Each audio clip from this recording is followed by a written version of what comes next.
Welcome to Monday, the 9th day of blah blah. Monday, February 9th, 2026. After a catastrophic truck crash, trust Grant Lawson of the law firm for truck safety, board certified, nationally recognized with millions recovered, and relentless advocacy for your justice. Visit truckaccidents.com today. Well, changes are coming. And as we go into the days ahead, what we're expecting is that the western ridge is finally giving in. It's finally giving up the ghost. It's finally straightening out and will now allow Pacific weather to move in. Now at first, as we mentioned last week, it's a rather disorganized trough coming in, kind of coming in pieces, getting elongated, but we do see some colder air and moisture moving in. The Pacific Northwest yesterday, overnight and early this morning, as you'll see in a minute, some rain and snow moving into parts of the northern Rockies and the Intermountain West. So throughout the week, what it is going to be is this kind of a gradual cool down. It's cooler, but it's not very cold. There's no Arctic connection. This is North Pacific air that's coming on in, but it's a change of pace. So one little step at a time. Eating an elephant, you can't do it in one bite. Just one little nibble at a time. And that's kind of what we're going to see this week. And next week, things get a little bit more robust as a large western trough will settle in. Now, the key, depending on where you are, what your perspective is in the West, it's going to be different because it's going to affect folks differently, not the same. Usually never does affect everybody the same. But when we go and take a look at the next 10 days, what is really becoming apparent is that where this western trough is going to want to settle in initially is going to be biased to the west. This is going to end up being a great pattern for the mountains and areas west of the Continental Divide over the next 10 days to get a snowpack boost, a badly, badly needed snowpack boost. So this is going to be a really good pattern for the West Coast, for California, the desert states, the Great Basin states, the western side of the Continental Divide for Colorado, for the western side of Wyoming, west of the Divide, for Montana, and back into the Pacific Northwest. Because the focus of the coldest, moist, most unstable air will be in those areas. You're going to have mixed results if you're east of I-25, east out onto the plains because of the position of the trough. There will be waves coming through, but not your four corners type low that we need for the front range areas to really get a big snow event. That's not in the cards yet. So there's going to be big winners in the snow lottery, mountains and west of the Divide. That's how things are really looking. Mid and high level clouds here moving into California ahead of the western trough that's coming on in. Some clouds there out in the Great Basin as well. So finally some clouds in the sky as the high pressure begins to weaken. Now Eric sent this great video for those of you who fly around the Intermountain West and know what it's like when you get into a little bit of turbulence. What you see, a lot of you notice what those clouds are, lenticulars. So here's a little bit of a view. You can see the bouncing around of the turbulence there in the lenticular clouds between Afton and Pinedale, around 11,000 feet, as those clouds, winds aloft, all increasing. And this is what will happen. Winds aloft will increase ahead of and during a weather pattern change. And we saw that. Clouds coming in layers out there in Scottsbluff, Nebraska. Another great shot of lenticulars there over the Bighorns from Meadowlark Lodge. And this is what it looked like in the mountains, out on into the plains. You can see the leading edge of the lenticulars there east of the Bighorn Mountains and layered clouds coming into the Tetons this weekend ahead of the trough. And then, February snow shedding of roofs with all the warm temperatures here over the last several days.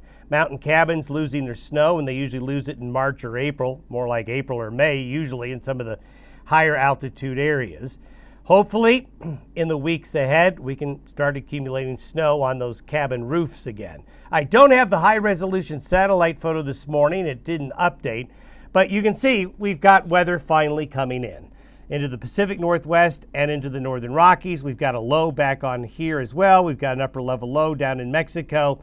So the high pressure ridge is going to be breaking down. Now, all of this warmth that we've been building up is going to be shifting eastward and allowing the Corn Belt, the eastern part of the United States, to finally get a warming trend. So you can see radar this morning up into Montana. We've got some areas of rain and snow. Snow moving into the Tetons, into eastern Idaho here. So there's at least, they had to take a dust rag and wipe off the radar in Pocatello and in Boise and across Washington and Oregon and Montana to make sure the radar still works. I guess it still works this morning, as you can see there. So we have the disorganized pattern coming in. Around noontime today, we've got a little wave going there through Idaho into Montana. That's where most of the weather's going to be today. This trough is going to swing down and get elongated, as you'll see here in a moment. What you're going to want to watch over the next week or so is what happens here in relation to the troughs and where the high pressure is going to want to build and how things come together in the west. So as we go into Wednesday, so today and Wednesday, the trough stretches here, gets stretched out. Southwest flow keeps relatively mild Pacific air coming on in. This is why it's not going to get really cold. There is colder air settling into Montana and to these areas here. So that's going to give us a little bit of an overrunning situation. But we're not looking at any Arctic connection. So it's not going to be a terribly cold, but it will be a cooler weather pattern that evolves, especially tomorrow and as we get on into Wednesday, Thursday, and Friday. And on Friday, that low moves off the west coast. Now, we're going to have some weather out ahead of this low here. For you folks in Arizona, New Mexico, Texas, Oklahoma, southeastern Colorado, and Kansas this weekend, this will be a bit of a weather maker as it heads east. So this is by Friday. So again, there's really no big penetration of anything terribly cold, but cooler. But the high pressure ridge is giving way to these Pacific waves coming on through. And as we look at the first wave, we're going to break this down into two sections. So this is what falls precipitation-wise between today and Tuesday evening. You can see the bulk of the moisture is going to be in the northern areas here with that first wave. The second wave does start to throw moisture out ahead of it. So we're going to get some areas of rain and snow from California, across the Great Basin, and even into the Uintas and the Wasatch here. By late tomorrow, we're going to see some areas of rain and snow showers along the Wasatch Front, snow showers in the mountains, and then spreading east. So it's kind of coming in two pieces. This is piece one, and this is what the snowfall looks like in piece one. So finally, getting some snow back up into here into Montana and northwestern Wyoming and portions of Idaho.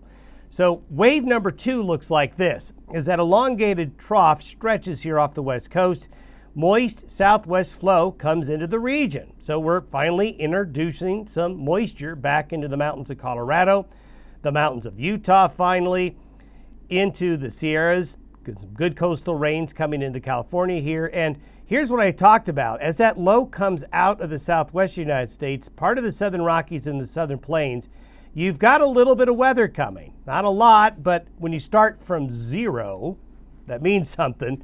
So we're going to get a little bit of weather with this system. And you can see, out east of the Continental Divide, it's not going to really be able to muster very much. And this is what the snowfall looks like with wave number two. So if you put the two waves together, not bad. It's the start.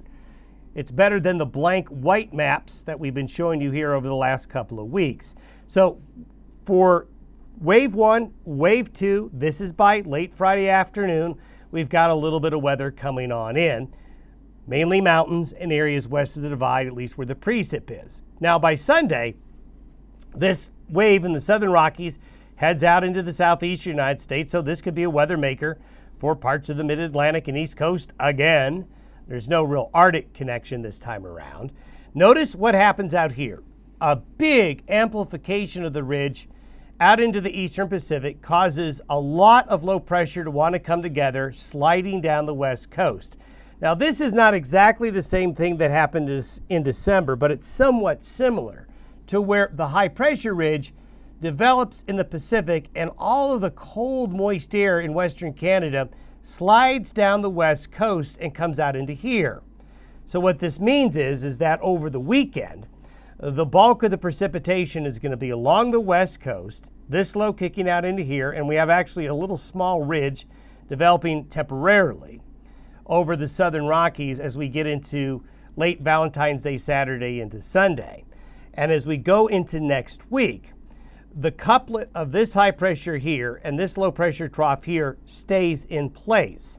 So by the time we get into Tuesday, notice the main low still is hanging along the coast, but there is a wave that ejects.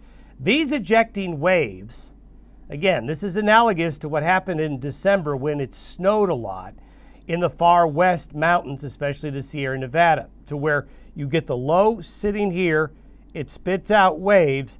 These waves are very good to make it snow in the mountains and west of the divide. But the main low hangs along the west coast with a reinforcing low coming in behind it, the wave train. But the wave train is just going to want to consolidate in the extreme far western parts of the United States, at least for the early parts of next week. So that continues to feed moisture into the mountains and areas west of the divide.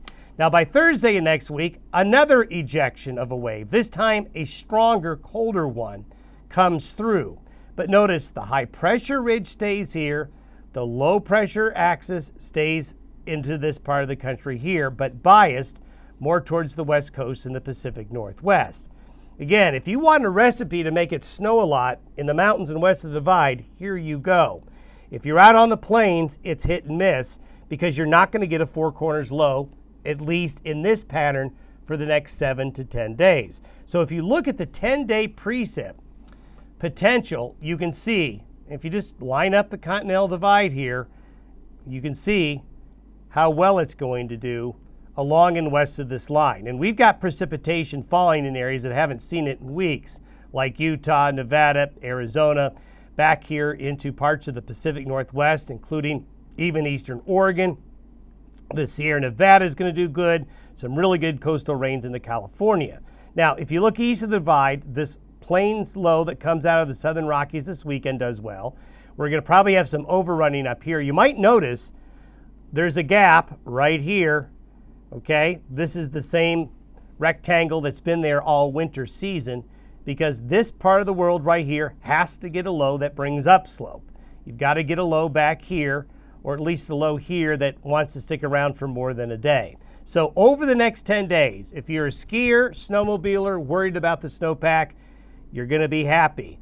If your front range areas east, you're not going to be happy in terms of the precipitation potential. There's some potential. It's just not going to be as good areas along and west of the divide.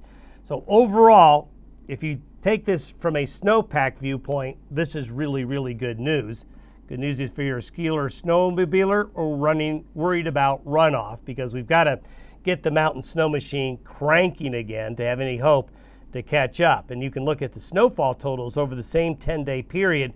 You've got 4 to 5 feet in the Sierra Nevada, and you're also building in some good snow in the other western mountains as well. Have yourself a great Monday. More for you tomorrow. We'll see you then.